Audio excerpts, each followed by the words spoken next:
Oh, welcome to chess, ladies and gentlemen.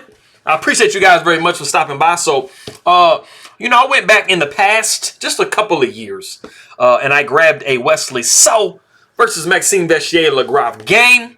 And it's really interesting because this is taken from the 2019 Altibox Norway chess tournament. And this is actually the Armageddon section, and they played it. It was in round 9 as well. So it's like literally almost identical kind of identical to like kind of what they were doing already with this one. This time in this Altibox Norway Chess Championship or Chess Tournament.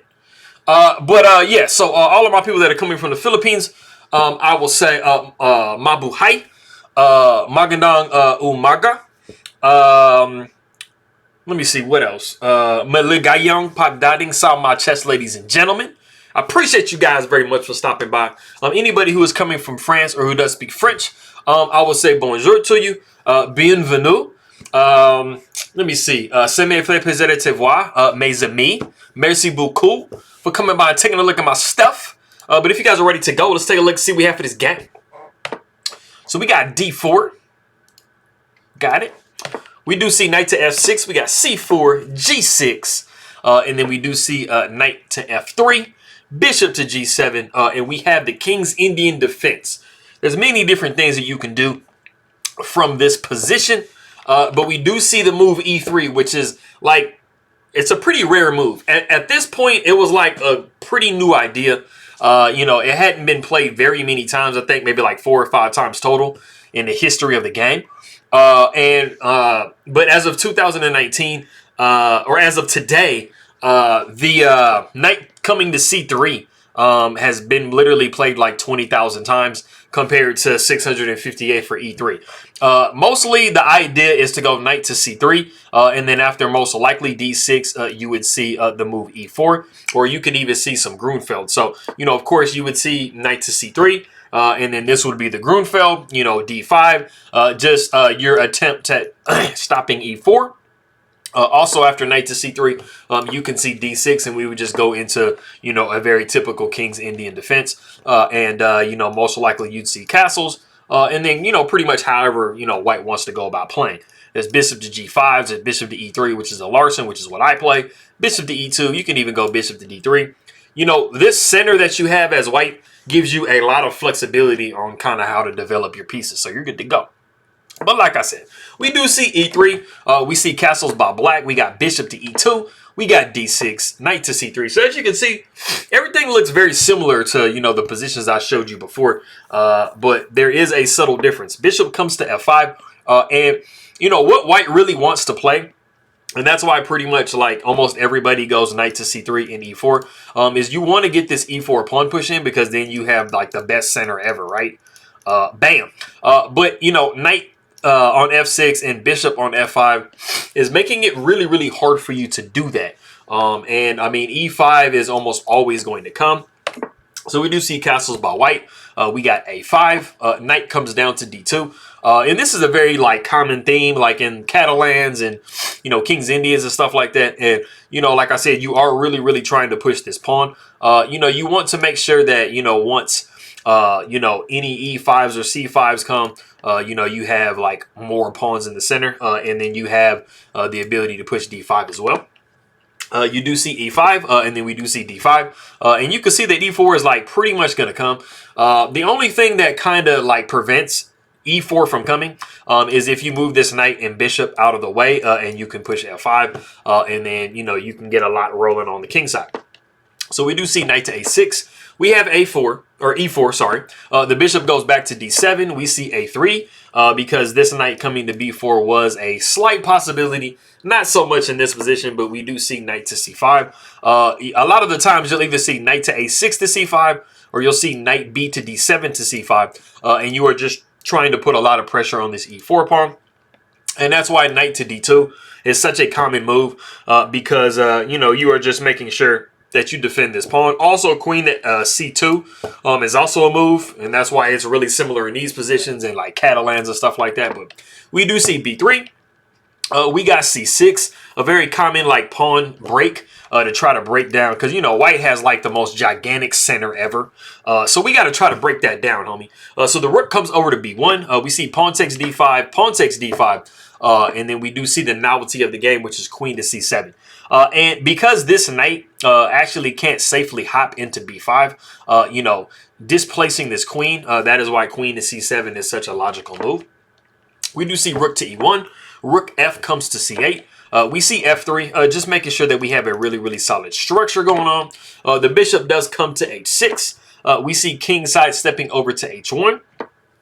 We do see a4.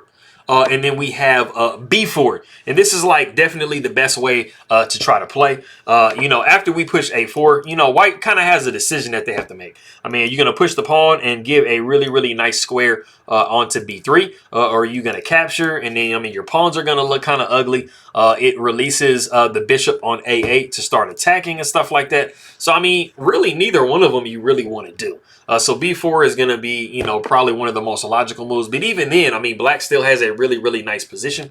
And what Maxime decides to do is capture the bishop on d2 before, you know, moving the knight away. And then after the bishop takes, we have a really, really beautiful square for this knight to hop into. Like I said, you know, this pawn is doing a beautiful job at supporting. And of course, if you take with the knight, the bishop can just take back and you are still holding this knight. And you have some little discoveries on the queen. But you gave away a piece. We do see bishop coming to g5. A knight steps over to h5. This is a lot of the times is a tender square when you have pushed your pawns in this way. So taking advantage of that. We do see knight to a2. Queen comes down to c2. And as soon as I saw this move, I was like, okay, queen on the 7th. You know, this is like, I mean, you know, a lot of the times you plop rooks on the 7th. But it's like, I mean, what a way to force the situation, like, you know, to put the queen down here. Because this knight is undefended and it's really kind of sad over here on the edge. Knight being on the rim is grim. And so, I mean, you're really kind of forced to do some stuff that you don't really want to do. Of course, you can't go knight to c1 because the rook just drops, and that's not pretty. So we got to kind of do something. So the queen takes c2, rook takes c2, and then we do have a knight down to c1. We have f6. The problem for this bishop is it is trying to hold on to this knight. So f6 is a very beautiful move, you know, just to try to like knock the bishop off its kilter a little bit. So we do see knight taking b3 on an in-between move. We do see pawn taking g5, and then we see knight to a5. You know, let's dream of taking this pawn and then taking this pawn. And let's hope that black doesn't do anything about it. We do see knight to f4 first, double attacking this bishop, as you guys can see, because this rook is very strong on the 7th. We do see bishop down to f1. And then we actually have a pretty curious move by Maxime Vachier-Lagrave. I'm not 100% sure like what he was calculating, but he does actually start dropping pawns. We do see rook a to c8, and this literally does 0 to protect this pawn. So yes, you're going to drop this rook down and you're going to get this pawn. I guess he was calculating that his a pawn is like really far down the board. So he'll give up these pawns and get this knight down, this rook down here and start taking. And then we got some dangerous stuff going on. But it doesn't quite come in time. We do see knight taking b7, and then we have a rook 8 down to c3, and then we have knight taking d6. And like I said, we're just kind of clearing out pawns. We back up, you know, after the bishop came down to f1, protecting itself, and also more importantly, protecting g2. It was super logical just to go b6, and then you're going to pretty much force the knight to hop around a little bit. The knight would come back to c4, bishop down to b5. Knight taking b6, but as you can see, there are very serious threats in the position as black. We throw in this bishop taking f1 first because we're wanting to tickle this pawn, this spot right here. If we could check on this square, the king moves over. Knight to h3 is actually checkmate. So there's some very real threats in the position for black. So the rook is going to have to take on f1. We see rook down to a6, knight up to d7. The rook would come up to a7, knight up to b8. So as you can see, the knight is kind of running out of space. And then the knight does take on g2, and we have gotten our pawn back. So this is a far superior position for black to be in. But like I said, we did allow these pawns to get taken. We are taking the pawn on a3. But I mean, we have like a severe passer on the the B file. And the problem is this rook has now like stepped in front of the pawn. So we are actually quite a few moves behind as black. The rook goes over to B3, but we're not worried because this rook holds this rook and this rook holds this pawn. And also this knight is holding the pawn and the bishop. So we're just good to go. We do see B6. We see a rook C to B2 because now we have doubled up on this pawn. The rook takes B2, rook takes B2, and then we do see B7. And I mean, that pawn is dangerously close, bro. So we do see rook up to B6, which we are actually not worried about our knight because we cannot move this rook over because then this is just queening with check. So we're not trying to do that. So we do see G3. The knight goes down to H3. We see rook over to C1. And this is a really nice idea because the king moves over to F8. And then we do see rook to C8 with check. And of course, we don't want to take because the pawn is going to take back and queen. So that's the opposite of what we want to do as black or as white. No, as black. Yes. The king comes down to E7. We see pawn goes to B8 queens. And I mean, you literally have 0 options now. You have to take this queen off the board. So rook takes B8. Rook takes B8. We see king down to D6. And we have reached a point in the game that if you don't want to pause the video and see what move white comes up with in this position, go ahead and do so.